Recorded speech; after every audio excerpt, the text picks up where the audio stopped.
Welcome to Breezy Log Training.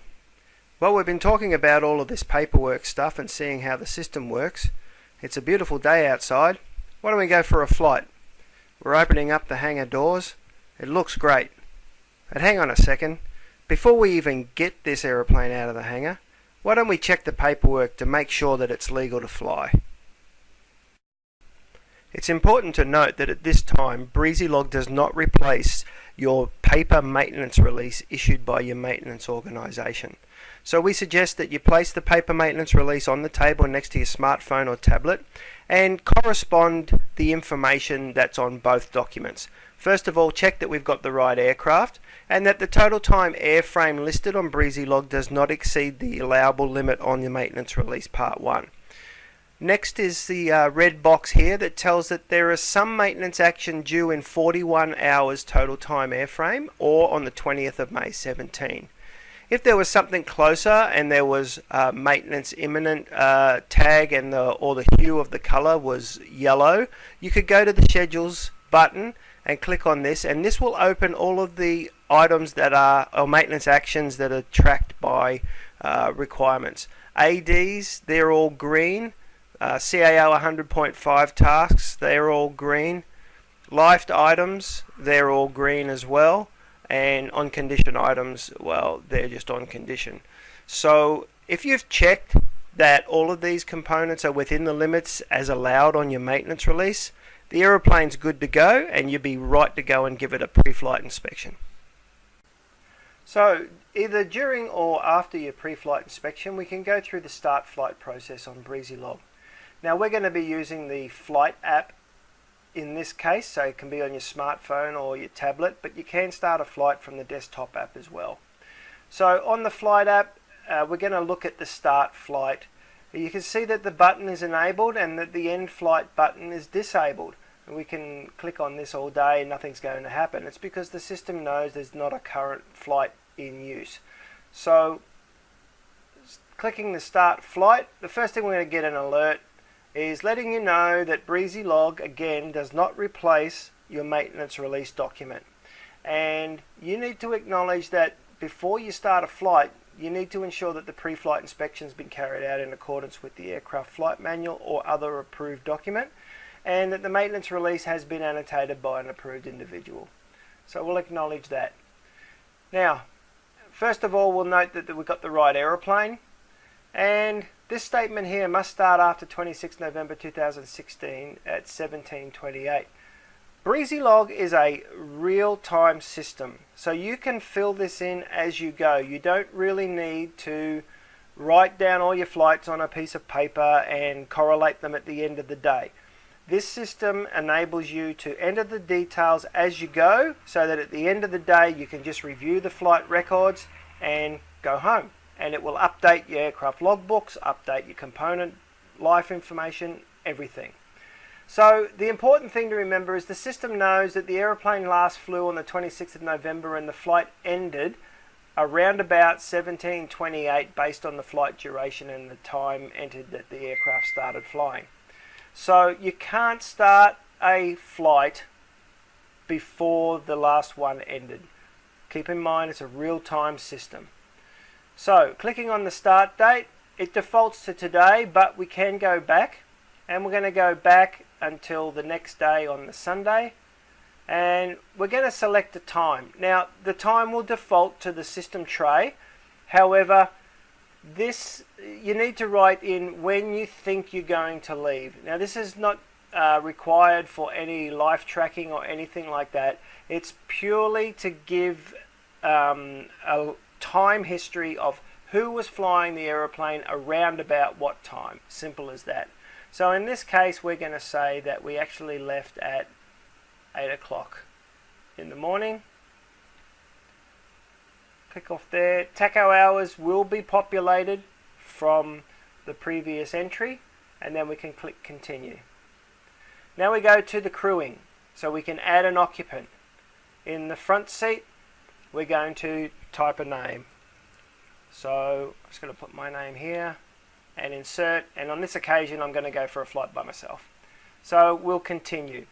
Now we're asking for fuel details, making sure that we've got enough fuel for the flight and also recording it for fuel consumption information if that's what you want.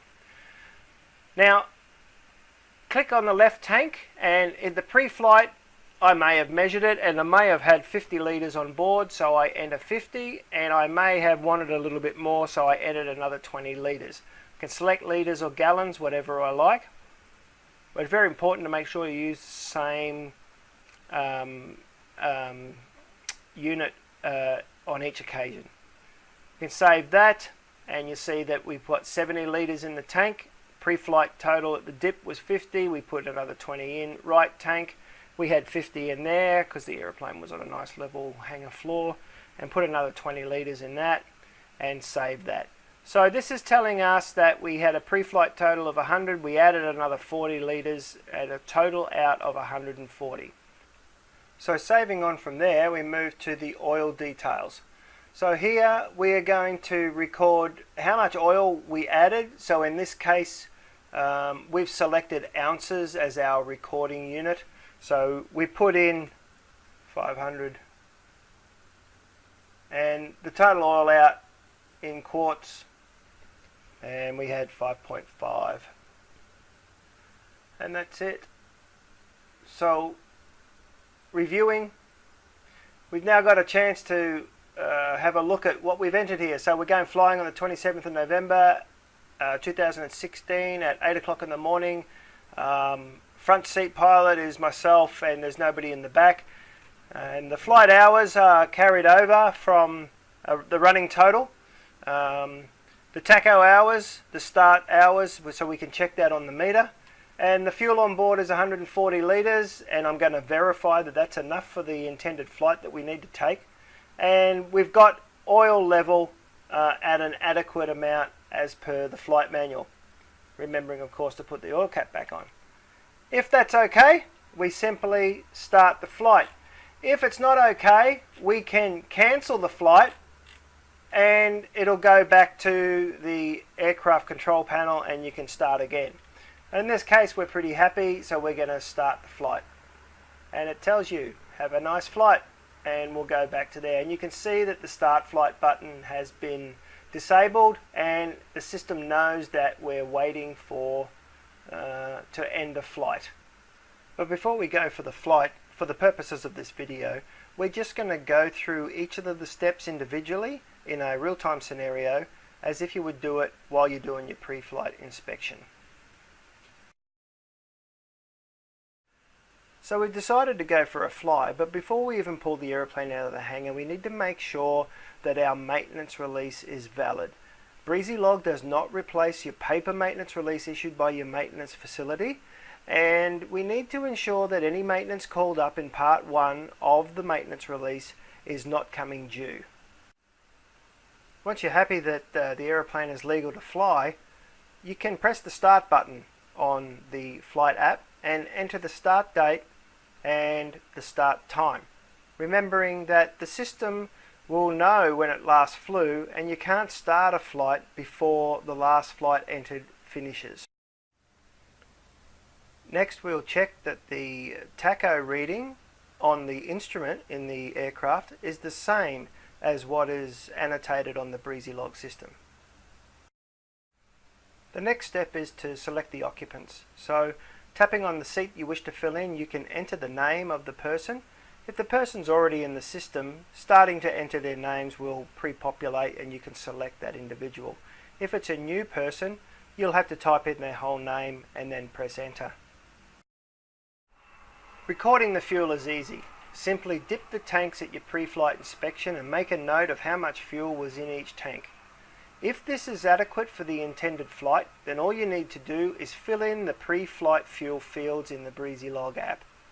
However, if you do need more fuel, after you've added the fuel at the bowser, then you can record the fuel added in the fuel added fields in the BreezyLog app. This will give you your total fuel on board, which should be adequate for your intended flight. And don't forget, after you've refueled, don't forget to do that water drain. Recording the oil is just as simple. After checking your oil level at your pre-flight inspection, if this is adequate, simply put a 0 in the oil added column and record the amount of oil that you observed on the dipstick. If you did need to add oil, make a note of how much oil you added and enter it into the oil added field using the appropriate units. Press the review button and make sure that the entries you've made are correct, and then you're all set to go. Using the apps, you can quickly change to your flight information, and then you can push the aeroplane out and get ready to take off. Have a good flight, and thanks for using BreezyLog. Clear, prop.